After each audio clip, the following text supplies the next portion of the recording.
and that it totally stopped. That's a well-known fact. But they came out and said it didn't exist. And said, ooh, NRA got it. Whoa. Israel even came out and said they were wrong. Those aren't mass shooters, those are terrorists. Because of the hypocrisy of government elitists, rich elitists with their bodyguards, Dianne Feinstein with her concealed carry and her bodyguards. If that ever comes out, their debate is over. If we ever make the Second Amendment about what it really stands for, populist power, not the government armed to the teeth with 1.6 billion bullets and predators and drones and checkpoints and militarized police, but us armed to protect ourselves, our families from thugs and corrupt governments. As Thomas Jefferson said, you won't need the Second Amendment until they try to take it. As George Washington said, number one liberty is the right to defend yourself, the Second Amendment. Our country was born out of this, and they try to get up there and as bad actors, I've just never seen anything that's discrediting.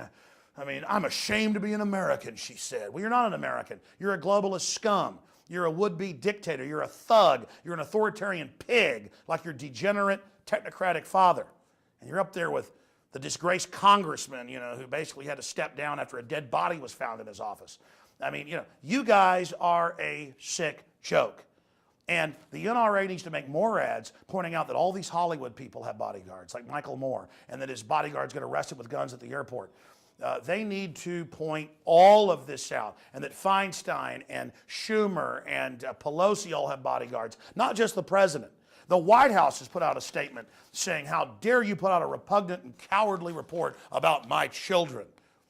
Well, the report was your children are protected by armed force. Our children should be as well.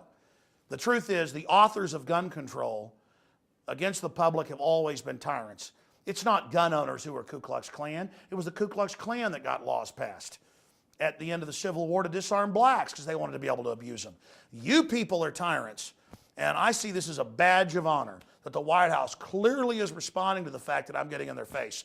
The corporate traitor media, the collaborator media, the tyrant promoting media said that I discredited gun owners by getting in his face and going, this is about slavery and you will not pass, you will not get this done. Go back to Redcoat England, go back to where they've taken all the guns, go back to where you fled justice. I'm so glad I did that because that's what they're scared of. They haven't invited me back on their big shows. They've run a Nightline hit piece on me last night because they know the sleeping giant is rising.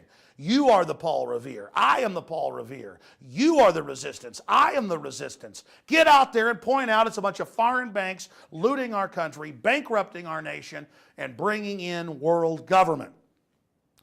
They've disarmed the entire planet. Everywhere they do, they then take the money, the property, and even people's lives. It is a badge of honor and shows our success and that our operation is hitting them where it hurts. That we're taking these dragons down because we're focusing on the fact that they want to take our guns to enslave us. Government's arming against us while wanting our guns. It's about a balance of power, a separation of power, and I am very proud that the would-be tyrant, Barack Hussein Obama, has responded to us and that our citizens' petition and our citizens' filing of articles of impeachment has now gone mega viral. It is a badge of honor we're getting death threats and denial of service attacks and hack attacks. It is a badge of honor because it means that we're following in the footsteps of Paul Revere, Thomas Jefferson, and George Washington. We can defeat these tyrants if we recognize what's staring in our face. Again, if you are watching this transmission, you are the 21st century version of Paul Revere. Ride and ride hard from every mountain and every valley, from the low places and the high, that the tyrants are here and the time to take our republic back has now come.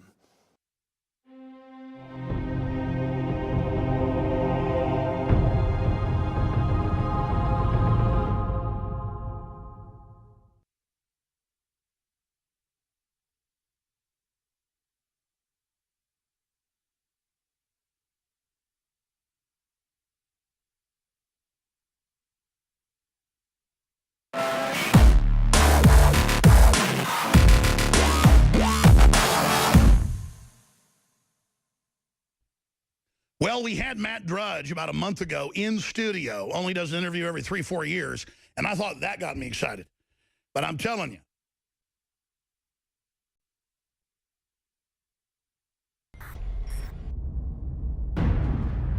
there will be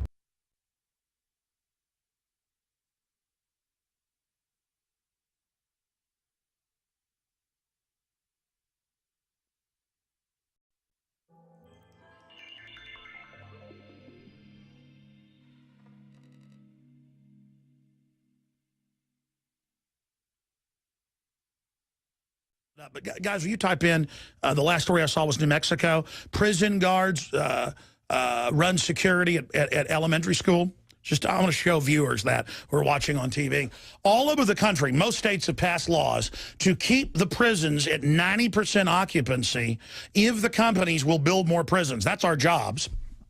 They release the violent offenders because they've declassified that keeps crime going. And then they put nonviolent offenders in there. And who are they getting ready to put in there? I'm going to commit the crime here on air in just a minute. But first, go to Infowars.com/show if you want to watch the video feed. This is out of CBS News. 14-year-old at center of NRA T-shirt controversy, now facing possibility of 1 year in jail. And it says, NRA, we must defend our rights. Yeah, scroll down and then click on the image there at the bottom link there, and it'll actually show the photo. Yeah, just click on that. Okay, fantastic. There it is. Protect your rights, NRA. And the cop showed up and said, take that shirt off. And the school rule said you could have shirts with slogans, just not that. And he said, no, it's my First Amendment to defend my second. And the cop arrested him, and the judge is going forward, throwing the book at him, 1 year in prison, not following a police officer's order. You forgot one word, lawful, like drop that gun. Or let that woman go when you're in the commission of a crime. It's official oppression what that cop did. But he'll go to the lawyers who are part of a corrupt guild, most of them. Got to find a lawyer that's a patriot. They're out there. I've got lawyers that are patriots. And they will lead you up and suck money out of you and get you a misdemeanor when they know full well they file an official oppression. They file a First Amendment lawsuit. That cop will be owned.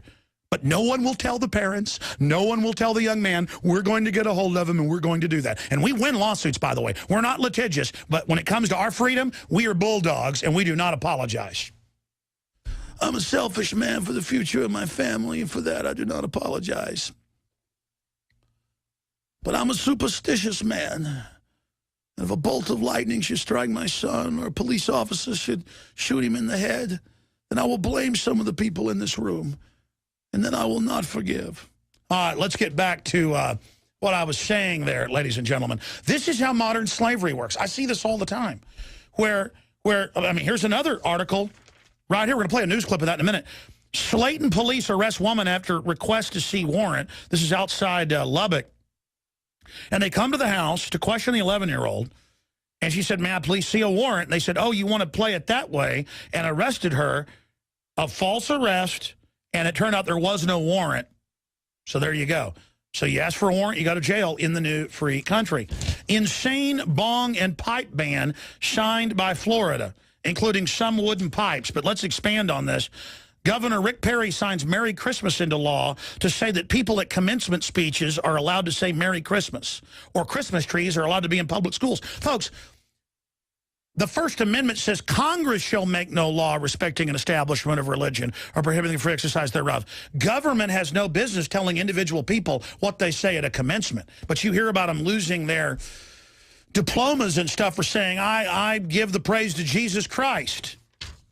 But first, let me commit the crime on air as we go out to break.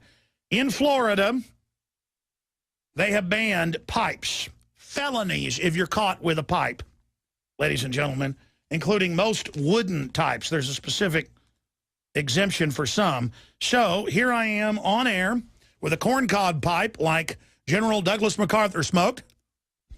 Tell you, pipes are, that's how I started smoking cigarettes. I quit smoking a long time ago, but because my dad smoked a pipe and I'd sneak off and smoke it.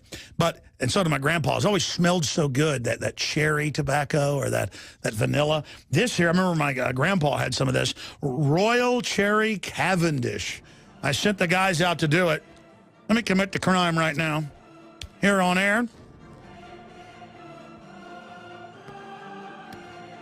In Florida, this is a crime, ladies and gentlemen. Forgotten how good a pipe is. I'm going to load my